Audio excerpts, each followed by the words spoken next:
నమస్తే, welcome to college TV. ప్రస్తుతం నిన్న అసెంబ్లీలో జరిగినటువంటి ఎస్సీ వర్గీకరణకు సంబంధించినటువంటి అంశం ఏదైతే ఉందో రాష్ట్ర వ్యాప్తంగా సంచలన సృష్టించిన విషయం తెలుస్తోంది. దీనిలో మెజారిటీగా ఇంతకుముందు మందకృష్ణ గారు చాలా క్లియర్గా మాదిగ కులానికి ఆల్రెడీ 2% రిజర్వేషన్ తగ్గించడం జరిగింది. దాంతోపాటుగా ఉపకులాలకు కూడా తీవ్రమైనటువంటి అన్యాయం చేసి కేవలం మాలల ప్రయోజనం కోసమే ఎస్సీ వర్గీకరణ చేశారని చెప్పేసి కూడా స్పష్టంగా చెప్పడం జరిగింది. దీనికి సంబంధించి మనతో పాటు మాట్లాడడానికి పెద్దపల్లి మాజీ ఎంపీ వెంకటేష్ నేత గారు, వారు స్వయాన ఇక్కడ ఉన్నటువంటి మాదిగ మాల కులాల తర్వాత అత్యధిక జనాభా ఉన్నటువంటి కమ్యూనిటీ అయితే ఉందో నేత కానీ సామాజిక వర్గం సంబంధించినటువంటి నేత, వారు కూడా తమ కులానికి అన్యాయం చేశారు. ఇది కేవలం వివేక్ మాత్రమే ప్రయోజనం చేకూరేలా కనబడుతుందని చెప్పేసి వారు చాలా స్పష్టంగా చెప్తారు. వారి మాటల్లో చాలా క్లియర్గా తెలుసుకునే ప్రయత్నిద్దాం. అన్న, చెప్పండి, మీకు జరిగినటువంటి అన్యాయం ఏంది? అసలు నిన్నటి వర్గీకరణను మీరు ఆమోదిస్తున్నారా? మీరు దీనిపైన మీ స్పందన ఏంది? అసలు వర్గీకరణ అశాస్త్రీయమైనది, అన్యాయమైనది, మాల సామాజిక వర్గానికి పెద్దపీట వేసేటటువంటి విధంగా ఈ వర్గీకరణ అంశాలు ఉన్నాయి. కాబట్టి కాంగ్రెస్ ప్రభుత్వము వివేక్ వెంకటస్వామికి తల ఒగ్గి నేతకాని హక్కులను, అదేవిధంగా మాదిగ ఉపకులాలలో ఉన్నటువంటి ఇతర వాళ్ళ హక్కులను మాల సామాజిక వర్గంలో కలుపుకొని ఆ ప్రయోజనాలు పొందడానికి చేసినటువంటి కుట్రలో భాగమే ఈ వర్గీకరణ రిపోర్ట్ అని చెప్పి మేము భావిస్తూ ఉన్నాం. కాబట్టి మేము దీన్ని తిరస్కరిస్తూ ఉన్నాం. ఈరోజు షమీం అఖ్తర్ గారు ఇచ్చినటువంటి రిపోర్టు ఆధారంగా చేసుకొని కాంగ్రెస్ ప్రభుత్వం గ్రూప్ 1, గ్రూప్ 2, గ్రూప్ 3 3 భాగాలుగా విభజించడం జరిగింది. గ్రూప్ 3లో 26 కులాలలో నేతకాన్ని కులాన్ని కూడా చేర్చడం జరిగింది. దీంట్లో మెరుగైన ప్రయోజనం పొందిన షెడ్యూల్ కులాలు. నిజంగా ఈరోజు నేతకాని జాతి రాష్ట్ర వ్యాప్తంగా గోదావరి పరివాహక ప్రాంతాల్లో చిన్న చిన్న గుడిసెలు వేసుకొని వ్యవసాయ కూలీలుగా వాళ్ళ జీవనం పొందుతున్నటువంటి సందర్భం. ఒక చెన్నూరు నియోజకవర్గమే కాకుండా ములుగు, భూపాల్పల్లి, కొత్తగూడెం, ఖమ్మం, ఇటు ఆసిఫాబాద్, సిర్పూర్, కాగజ్ నగర్, ఇటు నిర్మల్, ఆదిలాబాద్లో దాదాపు 8 లక్షలకు పైచిలుకున్నటువంటి నేతకాని జనాభాని వివేక్ వెంకటస్వామి 1,33,000కు కుదించి మాల సామాజిక వర్గం యొక్క హక్కులను మెరుగుపరుచుకోవడానికి, అదేవిధంగా రాజకీయంగా ఆయన కుటుంబ పాలనని ఇంకొక 15-20 సంవత్సరాలు కాపాడుకోవడానికి నేతకానీల హక్కులను దోపిడీ చేస్తున్నటువంటి దొంగ వివేక్ వెంకటస్వామి. అందుకే వివేక్ వెంకటస్వామి అనేటటువంటి వ్యక్తి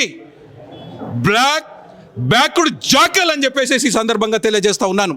ఎందుకంటే నేతకాని జాతిని మొదటి నుండి 10 సంవత్సరాల నుండి నేతకాన్ని జాతికి అన్యాయం చేస్తూ, అనగదొక్కుతూ, దొంగ నాటకాలు మాట్లాడుతూ ప్రత్యేకమైనటువంటి కార్పొరేషన్ అని చెప్పేసి మాట్లాడడం జరిగింది. అందుకే ఇందాక గౌరవనీయులు పద్మశ్రీ మందకృష్ణ మాదిగ గారు మాదిగ కులం గురించే కాకుండా ఉపకులాల యొక్క హక్కులను కాపాడుకోవడం కోసం వారు మాట్లాడడం అనేటటువంటిది నాకు చాలా సంతోషకరమైనది.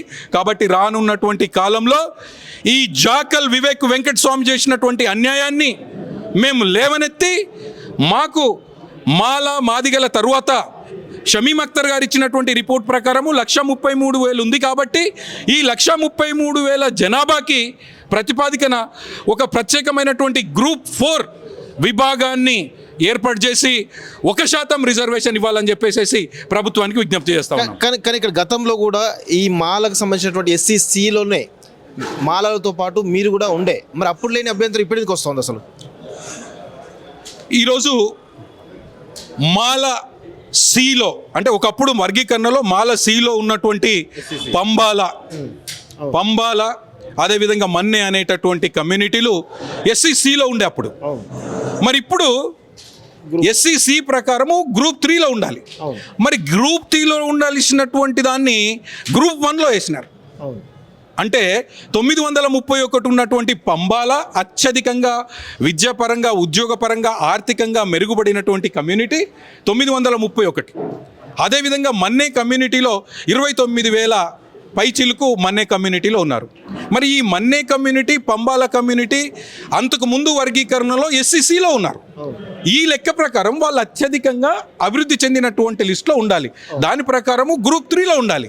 కానీ గ్రూప్ 3లో ఉండాల్సినటువంటి పంబాల, మాల అనేటటువంటి కమ్యూనిటీని తీసుకెళ్ళి గ్రూప్ 1లో వేసి మిగతా కులాల యొక్క వాటాలను వీళ్ళే కుట్రపూరితంగా పొందేటటువంటి విధంగా వీళ్ళు చేసినప్పుడు 1,33,000 ఉన్నటువంటి అత్యధికంగా ఆర్థికంగా సామాజికంగా కడు దయనీయ పరిస్థితుల్లో పేదరికంలో ఉన్నటువంటి నేత కానీ జనాభా 1,33,000 ఉన్నప్పుడు గ్రూప్ 4 అనేటటువంటిది సృష్టించి దానికి 1% ఎంత నిష్పత్తి జనాభా ఉంటే ఆ జనాభా ప్రకారం నిష్పత్తి ప్రకారము మాకు రిజర్వేషన్ ఇవ్వాలని చెప్పేసి మేము విజ్ఞప్తి చేస్తాం.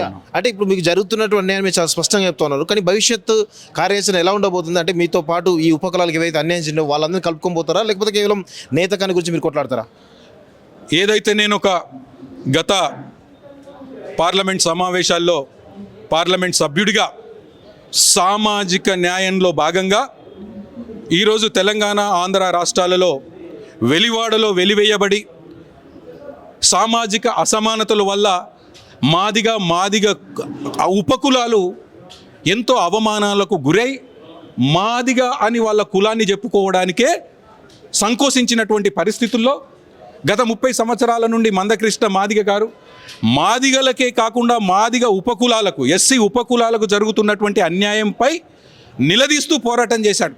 కాబట్టి ఈరోజు మందకృష్ణ గారే ఉపకులాలకు జరుగుతున్నటువంటి అన్యాయాన్ని వాళ్ళు మాట్లాడారు. కాబట్టి మందకృష్ణ గారి నాయకత్వంలో ఎస్సీలలో ఉపకులాలలో ఉన్నటువంటి నేతకానితో పాటు మిగతా ఉపకులాలకు జరిగినటువంటి అన్యాయాన్ని మేమందరం కలిసి చర్చించుకొని రేపు రానున్నటువంటి కాలంలో మా భవిష్యత్ కార్యాచరణని ప్రకటిస్తాం.